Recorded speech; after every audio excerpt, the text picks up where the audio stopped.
Lur, bagaimana kabarnya? Semoga yang subscribe menjadi orang sukses di masa depan. Amin. Kembali lagi bersama saya, Asep Betot.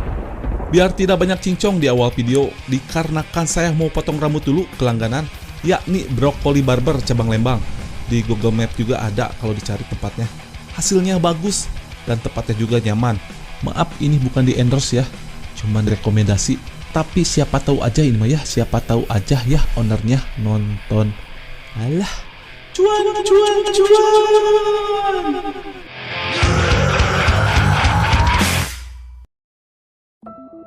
Kisah diawali diperlihatkan di kota Meksiko. Nampak dua orang pemuda pengangguran yang sedang mencari rongsok di area sekitar. Secara mengejutkan, salah satu pemuda bernama Manuel terperosok dan tidak sengaja pula menemukan sebuah ujung tombak atau kunai. Seketika Manuel seperti orang linglung dan berjalan entah mau kemana.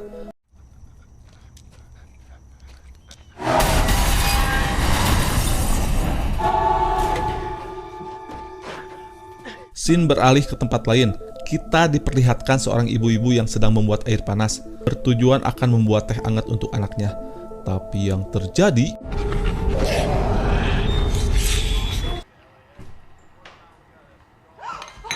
Oh my god, what happened? Aya naon ieu? Apakah anaknya kerasukan siluman toke? Singkat cerita, selang beberapa saat kemudian, datang seorang dukun ganteng. Yang jelas bukan dukun Gus Samsudin ya. Tenan. Beliau bernama John Konstantin. Ini parasnya. Dia disuruh datang oleh pastor setempat bernama Hensai yang merupakan temannya.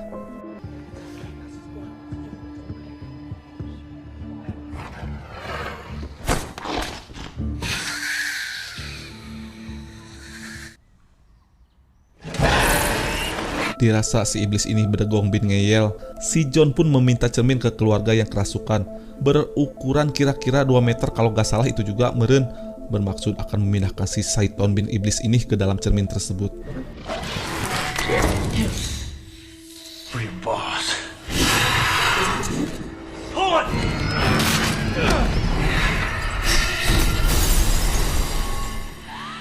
Setelah berhasil mengembalikan si iblis kembali ke neraka, si John melihat ada gambar kunai sama persis dengan yang ditemukan oleh seorang bernama Manuel.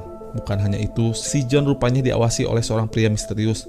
Siapakah beliau tersebut? Tonton sampai habis ya filmnya lur. Aslina rame pisan nih mah lur.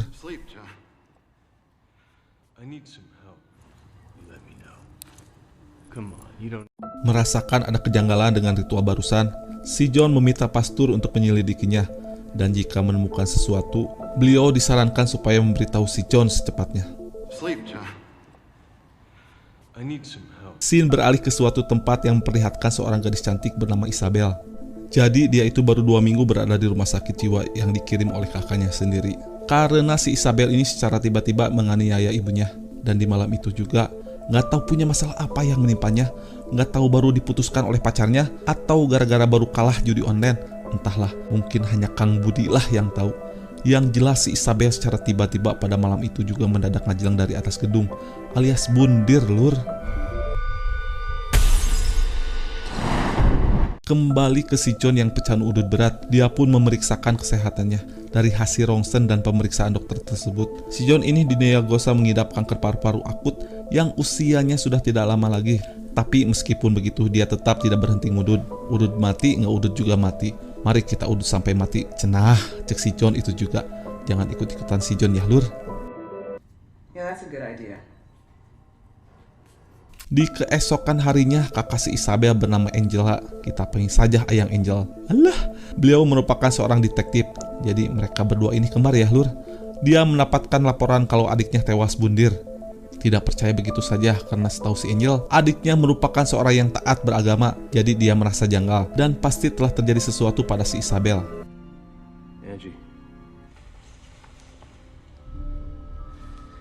Dan kita kembali ke si Manuel, betapa edannya kini dirinya bisa melompati pagar dengan gampang. Dan ketika dia melewati sekumpulan domba, seketika domba semuanya pingsan mendadak.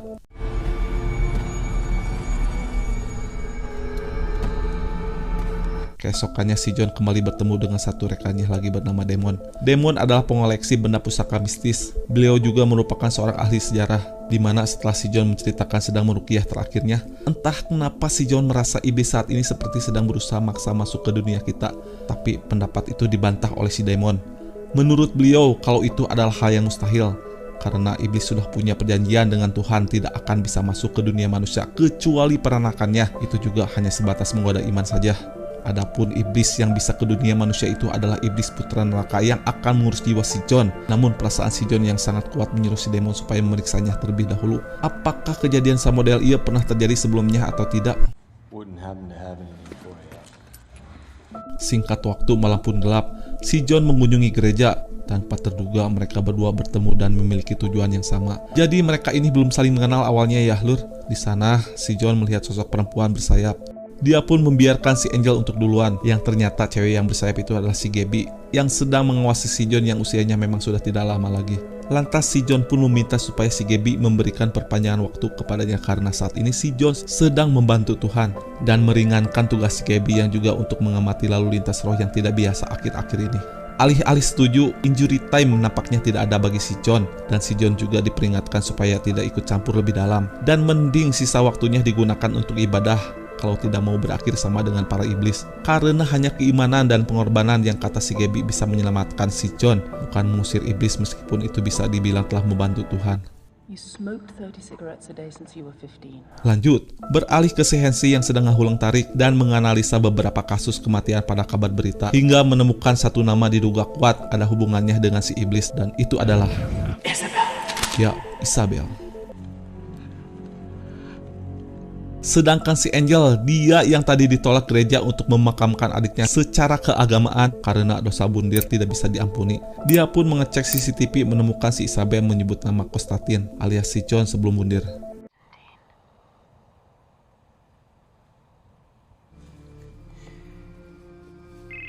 Sementara si John itu sendiri yang sedang bengek luar biasa, datang seseorang untuk meminjam korek. Lalu tiba-tiba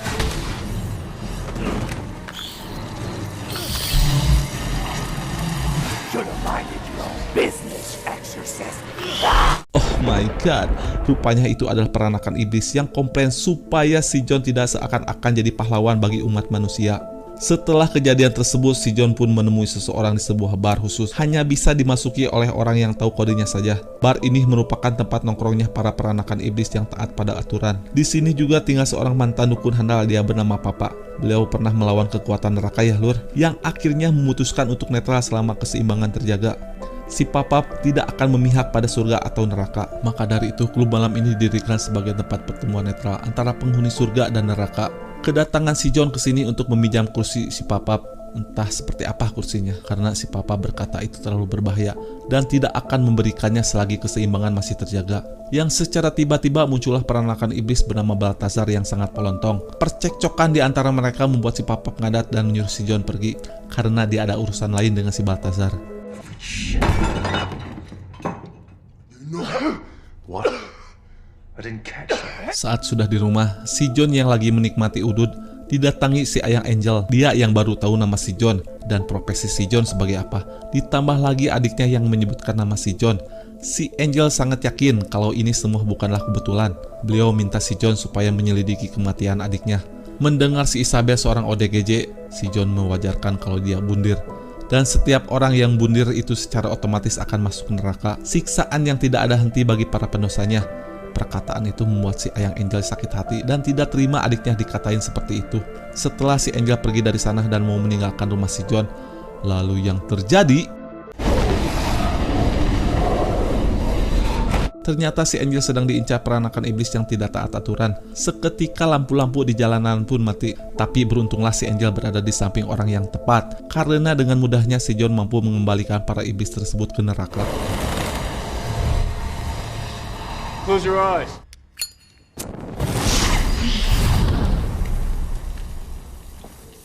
Cangcut, setelah kejadian itu si John pun jadi penasaran dengan kematian Isabel dan akan membuktikan kebenarannya dengan berkunjung ke neraka. Jika si Isabel ada di sana, maka sudah dipastikan dia memang meninggal karena bundir.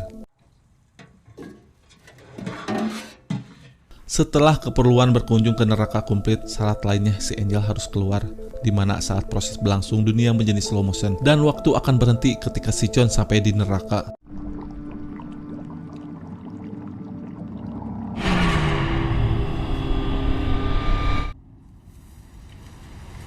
Beginilah suasana di dalam neraka. Selain api yang berkobar di mana-mana, angin juga cinggalebug. Berkat media yang berhubungan dengan si Isabel semasa hidupnya, si John langsung bisa menemukan si Isabel. Bedanya kali ini gelang rumah sakit dapat diraih oleh si John.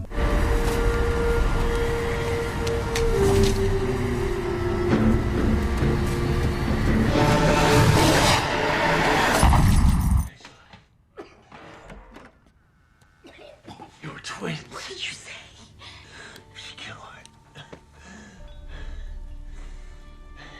Scene beralih ke si Hensi yang sudah mengetahui informasi tentang Isabel. Beliau mendatangi rumah sakit tempat di mana mayat si Isabel berada. Setelah memeriksanya, si Hensi menemukan ada simbol di lengannya. Namun entah apa yang terjadi kepada beliau. Dia seperti dehidrasi, kehausan dan semacamnya. Anehnya, semua botol minuman baginya itu kosong, yang padahal ada airnya.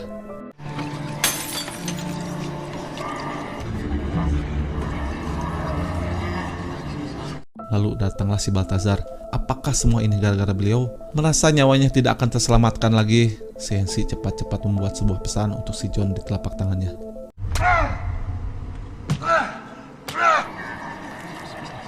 Kembali ke si John yang kelelahan habis pulang dari neraka sambil makan nasi goreng. Si John menceritakan masa lalunya. Entah bagaimana si John bisa menjadi anak indigo sejak dini, karena kedua orang tuanya merupakan orang biasa dan normal. Kelebihan tersebut rupanya sedikit mengganggu psikolog si John sampai nekat bunuh dan sempat dinyatakan meninggal sebelum keajaiban mendatanginya. Dia kembali hidup, dan dari situlah si John hidupnya semakin membaik dan mulai bisa menerima kelebihannya. Sampai dia bisa kenal dengan malaikat dan iblis, juga beberapa peranakan seperti kuntilanak, jin ifrit, siluman gagang panto, dan lain-lain. Katanya beliau hidup dan berdiam di dunia ini sebagai keseimbangan dunia. You do if you were sentenced to a prison where half the inmates were put there. Tak lama kemudian ada laporan kematian si Hensi. Setelah berada di TKP, si John pun sangat menyesalkan kenapa si Hensi tidak memanggil si John. Namun setelah melihat luka pada telapak si Hensi, si John langsung paham dengan hal itu dan langsung memberitahu si Beman supaya mencari tahu tentang simbol tersebut.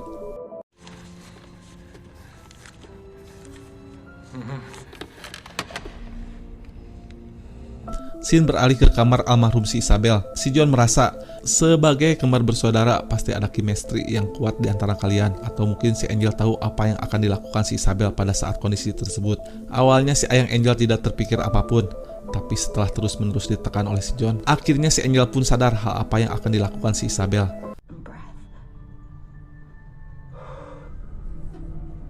John, there is no sex. Dan ya, itu adalah sebuah ayat pada Alkitab. Si John kembali menghubungi si Beman untuk melihat ayat-ayat yang ditulis Isabel. Ternyata itu adalah jawaban tentang simbol yang di lengannya si Isabel. Simbol ini merupakan tanda putra iblis bernama Momon. Tertulis kalau si Momon ini tidak tahan dengan aturan ayahnya. Beliau berhasrat membangun kerajaan dengan darahnya sendiri di dunia manusia. Namun untuk menyeberang ke dunia, si Momon membutuhkan darah putra Tuhan yang masih jadi teka-teki bagi si John. Karena belum juga selesai membacakan ayatnya, malah keburu terjadi sesuatu pada si Beman. Doesn't mean that we don't have faith.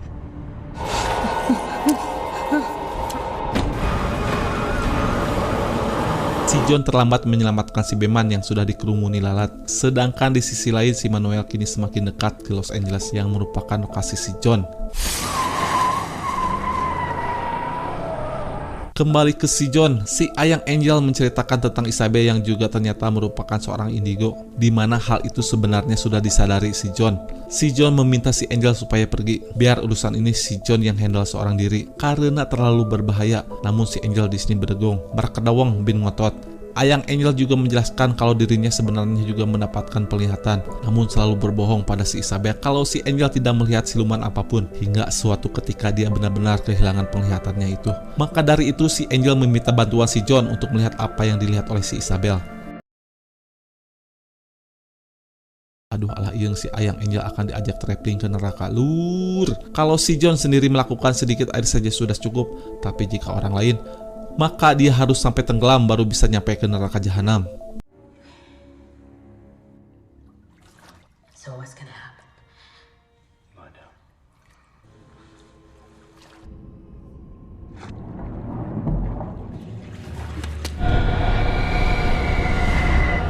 Jadi 2 menit di dunia kalau dibandingkan sama neraka itu sudah lebih dari cukup untuk si Angel mengetahui semua apa yang terjadi pada si Isabel ya lur.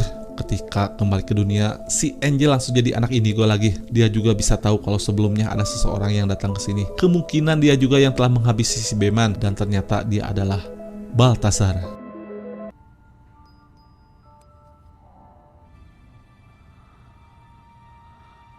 Singkat cerita, setelah sampai di basement apartemennya si Balthazar, si Angel dikasih jimat supaya nunggu di mobil saja, biarkan si John yang urus semuanya.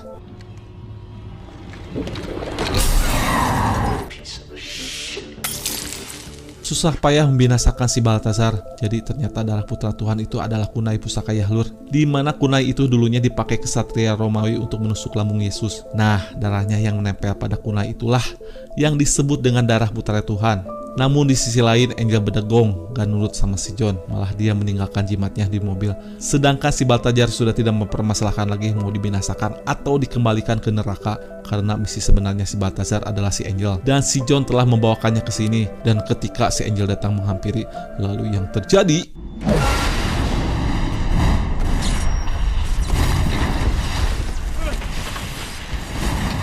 oh my god, tersedot apakah si Angel ini? Saking paniknya si John pun langsung pergi mendatangi si Papap. Namun dikarenakan kedatangan si John kurang beradab alias tidak sopan, membuat si Papap pun sedikit marah setelah memberitahu kalau si Hansi dan si Beman telah tewas, di mana mereka berdua ternyata menjadi rekan si Papap juga. Si Papap pun akhirnya mau meminjamkan kursi yang waktu itu sempat mau dipinjam si John.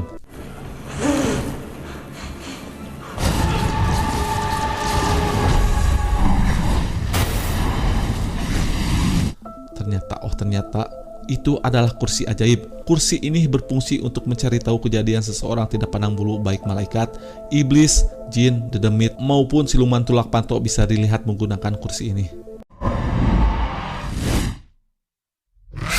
Setelah mengetahui semuanya, dibantu sopir Maxim langganan si John bernama Cass, ini babatoknya, langsung mempersiapkan segala kepentingan untuk menghadapi si Momon. Ternyata si Angel dibawa ke lokasi di mana adiknya tewas bunuh. Yang tidak lama dari itu, si John pun juga sampai di sana memberi tugas pada si Cass untuk mencampurkan air suci pada tangki Hidalfire gedung. Sedangkan si Angel, dia sedang didatangi oleh si Momon. Ketika si John datang ke salah satu ruangan gedung, ternyata si John telah ditunggu dan disambut oleh puluhan peranakan iblis. Dengan kecerdikannya, si John pun langsung menyalakan api untuk memicu air yang ada di Hidalfire yang dicampur dengan air suci tadi. Menyeburlah ke semua ruangan.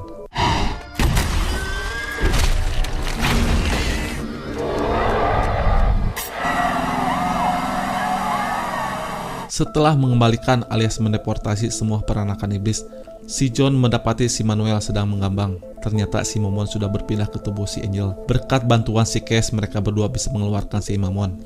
Namun bukan serta merata masalah telah selesai, karena secara tiba-tiba si Cass terbanting ngajungkel yang membuat dirinya tewas seketika.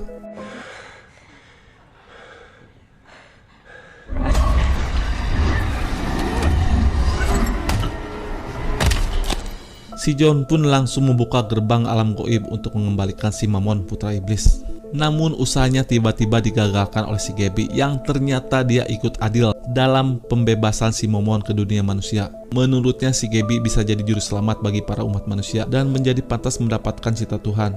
Buat dan si Gaby. Sweet God loves you so. Setelah mengepaskan si John, si Gaby langsung akan melepaskan si Momon. Si John pun di sini dilema dan tidak ada cara lain untuk menyelamatkan dunia selain berkorban dengan bundir dengan tujuan agar supaya iblis yang mengurus jiwa si John muncul ke dunia ini.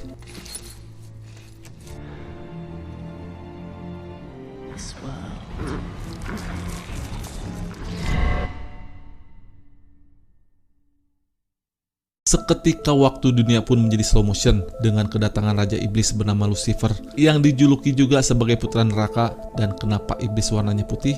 Karena awalnya si Lucifer ini adalah malaikat, tepatnya malaikat terkuat dari segala macam makhluk yang ada. Namun karena salah satu kesalahan, si Lucifer dilempar ke neraka. Dan kenapa si John adalah jiwa satu-satunya yang diurus langsung oleh putra neraka?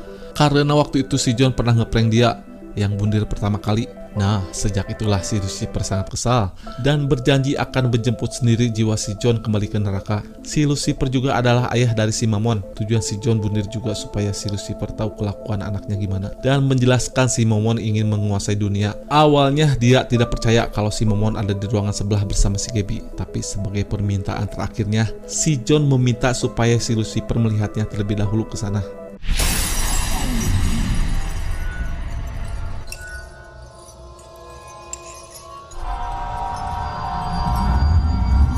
Setelah mengetahui kebenarannya, si Mammon pun langsung dipulangkan ke neraka. Dan betapa kuatnya si Lucifer ini, ketika si Gabby akan membogem si Lucifer, lalu tiba-tiba sayap indah si Gabby pun hancur dan hangus tak tersisa. Setelah urusan dengan mereka berdua selesai, kini tinggal ngurus kepulangan si John ke neraka. Namun sebelum itu si John ada satu permintaan lagi, yaitu supaya si Lucifer memulangkan si Angel karena dia tak bersalah sama sekali. Dan ketika si John akan dibawa ke neraka, lalu yang terjadi,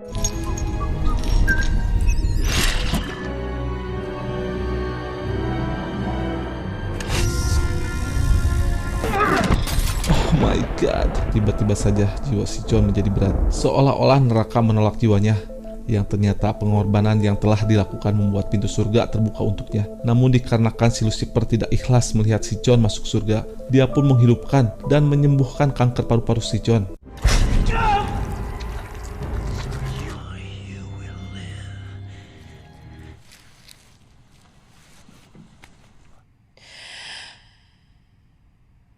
Sementara itu si Gabby yang sudah tidak memiliki sayap lagi, apakah dia telah turun karir menjadi manusia penghuni bumi? Entahlah, hanya Mang Budilah yang tahu. You could have shot me, John. Film pun diakhiri dengan memberikan kunai pusaka ke si Angel, supaya si Angel menyembunyikannya, jangan sampai ada yang tahu, termasuk si John itu sendiri. Dan akhirnya si John Costati pun berhenti menjadi dukun. Dia pun beralih profesi menjadi mafia dan berganti nama menjadi John Wick. Tamat.